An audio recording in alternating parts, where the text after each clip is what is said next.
और इस वक्त की बड़ी खबर है, यूरोपीय देश फिनलैंड पर एक्शन के मूड में है पुतिन। फिनलैंड बॉर्डर पर यूक्रेन की तरह हथियार पहुंचाए गए हैं। रूस फिनलैंड बॉर्डर पर रशियन आर्मी ने आर्टिलरी पहुंचा दी है। यूक्रेन पर हमले से पहले रूस ने ऐसे ही हथियार पहुंचाए थे।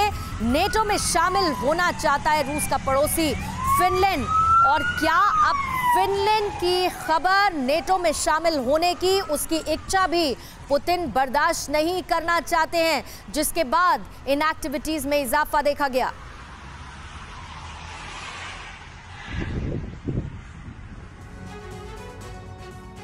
तो यह समझना होगा कि किस तरह से युद्ध की सनक चढ़ी हुई है और क्या फिनलैंड को कॉर्डन ऑफ घेर लिया गया है।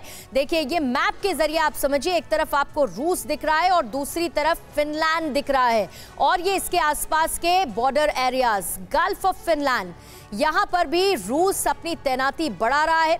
LADA क्लास रूसी सबमरीन की मौजूदगी यहां पर है।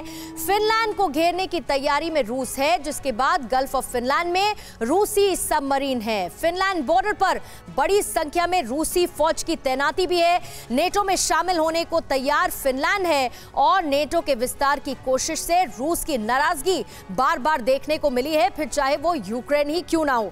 रूस ने फिनलैंड, स्वीडन को पहले ही धमका दिया था और धमकी का जवाब देने के लिए भी फिनलैंड तैयार है, ये उसका कहना है। लेकिन उसके बाद रूस की तैयारी आप देखिए किस तरह की बनी हुई है, और आशीष भी हमारे साथ लगातार इस पर जानकारी दे रहे हैं।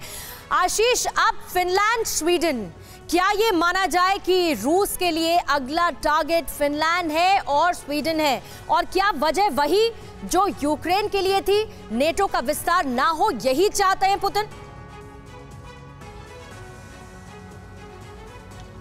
ये रशिया के अगले टारगेट पर रहेंगे कि नहीं, ये उन दोनों के देशों के खुद के एक्शन पर अब अगले कुछ दिनों में पता चलेगा, जो कि फिनलैंड और स्वीडन दोनों ही देश नाटो की मेंबरशिप की तरफ बढ़ रहे हैं। और EU ने इसे बहुत क्लियर भी किया है कि वो जल्द से जल्द उसे प्रोसेस करने की कोशिश करेंगे। अगर ऐसा हुआ तो बहुत ज़्यादा चांसेस है पूर्णिमा कि ये उसी दिशा में जाएगा जिस दिशा में यूक्रेन गया है, क्योंकि इस बात को लेकर व्लादिमीर पुतिन, रशियन प्रेसिडेंट, ने लगातार इस बात को मेंटेन किया है कि नाटो के एक्सपेंशन से ही उन्हें तकलीफ है।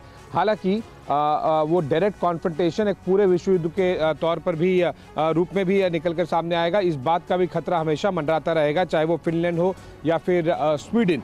लेकिन इनडायरेक्ट सपोर्ट फिनलैंड और स्वीडन की तरफ से मिलिट्री डोमेन में अभी भी यूक्रेन को मिल रहा है। तो फिनलैंड और स्वीडन, ये दोनों ही देश वैसे भी रशिया के रडार पर तो हैं ही, लेकिन औपचारिक तौर पर अगर उनका प्रोसेस कर लिया गया नाटो कंट्री के तौर पर, तो जाहिर से बात है कि एक डायरेक्ट कॉन्फ्रंटेशन होगा। और डायरेक्ट कॉन्फ्रंटेशन होने का मतलब यही है कि वर्ल्ड वॉर 3 और इसी विश्व युद्ध ये तय है, ये निश्चित है, ये होगा अगर ऐसा होता है नेटो का एक्सपेंशन और उसमें शामिल हो जाता है फिनलैंड भी, जो ये कह रहा है कि हम हर हमले का जवाब देने के लिए तैयार हैं। बहुत बहुत शुक्रिया आशीष तमाम जानकारी के लिए।